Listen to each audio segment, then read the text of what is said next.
Archaeology doesn't just uncover objects. Sometimes it uncovers problems, discoveries that challenge beliefs, finds that trigger disputes, evidence that forces institutions, historians, and even governments to respond. Not every artifact is welcome. Some come with questions no one wants to answer. Ownership gets argued, timelines get shaken, reputations get uncomfortable. And what begins as a dig quietly turns into a debate. And in this video, we're stepping into the moments where discovery met resistance. These are the most controversial archaeological finds ever discovered, so be ready to see them. Number 15. The 5th century mosaic of the Era Citadel. You'd never expect a simple floor to carry this much history, yet that's exactly what happened at Turkey's Era Citadel. Archaeologists uncovered a 5th century mosaic still bursting with animals, twisting plant forms, and Greek inscriptions carefully placed in red, white, and earthy stone. One corner holds a medallion built to symbolize the 4 elements: earth, air, water, and fire, and researchers believe matching designs once filled the other corners before time erased them. The building itself remains uncertain, possibly a chapel, shrine, or early church. Among the inscriptions is a prayer asking protection for Count Annacus and his family, along with the names of Bishop Kairos, priests, and a deacon. Nearby tombs point to a surrounding necropolis, suggesting worship and burial once shared this ground. This mosaic wasn't laid for beauty alone. It anchored belief, authority, and memory into the very surface people walked across. Number 14. The Bishop's Bathhouse of Olympus. What surprised archaeologists in Olympus wasn't just what they found, but who it clearly belonged to. This ancient city, once a Lycaon port in Turkey and a vital hub for trade and travel, revealed the remains of a bishop's bathhouse directly attached to his home. Measuring around 2,150 feet, the structure dates to the 5th or 6th century and was far larger than any ordinary private bath. Inside were signs of advanced planning, luxury mosaics, and construction methods unavailable to most homes. A full furnace-powered heating system was uncovered, confirming how elaborate the complex once was. Nearby discoveries included a Byzantine church with pebble mosaics, ancient cemeteries, and residential houses. During this era, bishops served not only spiritual roles, but also civic ones, managing city finances and public services. On certain days, this bathhouse opened to the community, offering hygiene and health as part of the bishop's public duty. Number 13. The secret Roman hoard of Lower Saxony. You'd think a discovery this large couldn't stay hidden, yet this one sat in silence for nearly a decade. A metal detectorist in Germany uncovered a massive hoard of Roman-era coins, jewelry, and silver bars dating back roughly 2,000 years. Instead of reporting it, he kept the collection for years before finally coming forward. When officials arrived to excavate the site near Borsum in Lower Saxony, they found even more artifacts, confirming it as one of the largest Roman hoards ever discovered in the region. Over 450 coins were recovered, most dating to the early Roman imperial period when emperors rose, and the Republic had already fallen. Among them were gold coins, a ring, and a silver coin traced to the 1st century AD. Every item is now undergoing restoration and study, as researchers work to determine whether the hoard was hidden for protection or buried during conflict. Number 12. The Royal Ice Warehouse of Ancient Korea. It sounds almost modern, but this story begins more than 1,400 years ago. In Buan, South Chungcheong Province, archaeologists uncovered an ancient ice storage facility tied to a powerful kingdom and nearby royal buildings. The structure measured roughly 23 by 26 feet, with an inner chamber carved directly into bedrock and shaped like a pit. Stone blocks lined the southern wall, narrowing the interior while also providing insulation to slow melting. At the center, a drainage pit carried meltwater away so the remaining ice stayed solid longer. During that period, ice storage was reserved strictly for royal families, Yet it played a major role in castle life by keeping food cool and supplying cold water during the summer heat. This site stands as the first fully unearthed and studied ice warehouse from that era, revealing how advanced preservation technology quietly existed centuries before mechanical refrigeration. Number 11. The buried Shiva temple of Patna. Under a garbage dump near the city, archaeologists uncovered a Shiva temple dated to around 500 years ago. Alongside the structure itself was an unusual set of footprints believed to be connected to a monastery. A shivling was discovered almost immediately, confirming the site's religious purpose. The temple was built using smooth black stones, though water had seeped through sections of the walls over time. Estimated to date back to the 15th century, it stands as one of the most intact examples of its kind. Even more striking, the temple had been sealed inside a house that was locked and abandoned nearly 50 years ago, unknowingly protecting it from destruction. What looked like forgotten urban ground turned out to be a preserved place of worship, carrying ritual memory where no one thought to look. Number 10. The Constantine silver ingots of Ukraine. This discovery didn't come from a dig site, but from an online listing. 3 Roman silver ingots appeared for sale, and the seller claimed his great-grandmother had found them in her garden years earlier. Authorities traced them to Transcarpathia in western Ukraine and searched the home, uncovering 2 more. Each ingot weighed over 12 ounces of pure silver and bore the stamped face of Emperor Constantine the Great, who ruled from 306 to 337 AD and introduced Christianity to the Roman Empire.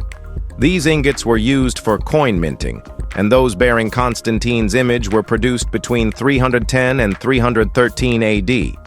Often bound in pairs or trios, sets of 3 were reserved as gifts for high-ranking figures. Only 90 Roman silver ingots are known to exist, and just 11 carry stamps. That makes this group exceptionally rare, both for its material value and what it reveals about ancient exchange beyond Rome's borders. Number 9. The memorial coins of Gurua Makarapati. You don't usually expect a riverside memorial to quietly hold centuries of untold life, yet that's exactly what happened in Sambal, India. At the memorial site of Gurua Makarapati, archaeologists uncovered 400-year-old coins along with ancient pottery that opened a small but revealing window into the region's past. The site had been excavated several times before, but erosion from the Salt River slowly stripped away soil, exposing skeletons, a water pot, stones, and small everyday goods. Finding a few coins here has always been common, and locals have noticed them surfacing for years. What made this moment different was the size of the collection. Larger groupings are rare, and this discovery stood out immediately. Together, the remains and objects suggest ordinary lives once moved through this space, leaving behind fragments of trade, ritual, and daily survival that only water and time were patient enough to uncover. Number 8. Caligula's Lost Garden. Near the Vatican, modern Rome rarely gives warning before ancient power surfaces beneath it. That tension became real during the construction of an overpass at Patna, where workers uncovered travertine walls belonging to a garden overlooking the Tiber River. The space was identified through a lead water pipe stamped Caesarius Augusti Germanici, directly linking it to Caligula, also known as Gaius Caesar Augustus Germanicus. He rose to power in 37 AD and ruled for only 4 years before his assassination in 41 AD. The garden sits close to the Horti Agrippinae, estates once owned by his mother, Agrippina the Elder.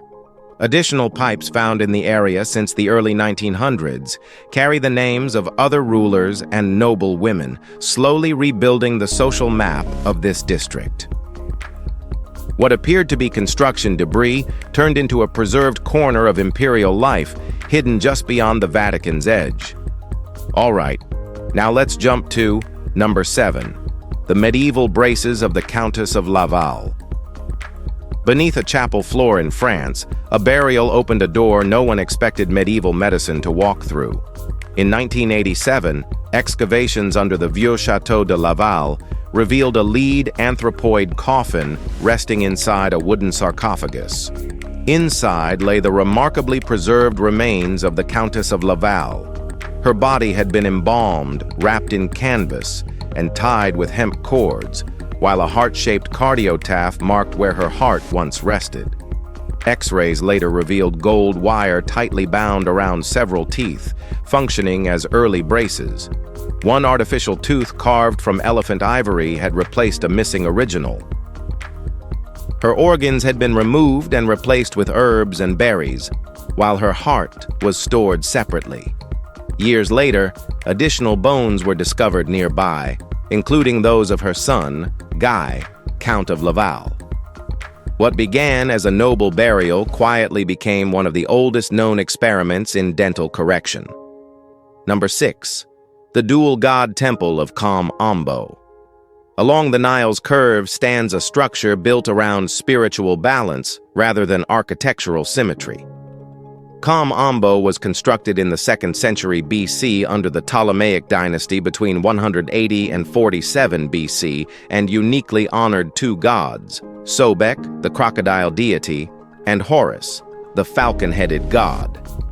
Later expanded under Roman rule, the temple remains lined with carvings, sacred scenes, and a holy well. Within its chambers, archaeologists uncovered mummified crocodiles, giving rise to names such as House of the Crocodile and Castle of the Falcon. Egyptians believed temples were literal homes of the gods.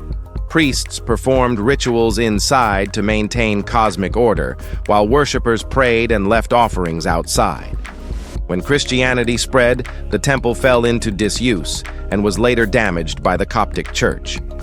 19th century restoration revived what survives today as one of Egypt's clearest expressions of dual worship. Number 5. The giant giraffe. Carvings of the Sahara. Long before the Sahara became a sea of sand, people left their presence written into stone. In the desert, archaeologists discovered two life-size giraffes carved into sandstone, now known as the Davis giraffes. They are the largest animal petroglyphs ever found. One towering male stands before a smaller female, stretching over 18 feet tall. The carvings were shaped using smoothing, deep engraving, and scraping techniques. To protect them, casts were made and housed in Agadez and with National Geographic. A water well was installed nearby to support a local community, now guiding visitors and preventing damage. Stone axe heads, pottery fragments, and other artifacts reveal trade routes and daily life that once passed this way. These giraffes do more than decorate a rock. They preserve human skill, vanished environments, and the memory of people who lived where only desert remains. Number 4. The lost Tudor manor of Coles Hill construction crews weren't looking for history when the stone towers surfaced near Coles Hill, but they uncovered it anyway. The remains belonged to Coles Hill Manor, a Tudor-era estate long believed lost and once owned by royalist Simon Digby. Its position immediately raised attention. The structure sits along the route leading to the Battle of Curdworth Bridge, and the exterior walls are scarred with deep pockmarks consistent with gunfire.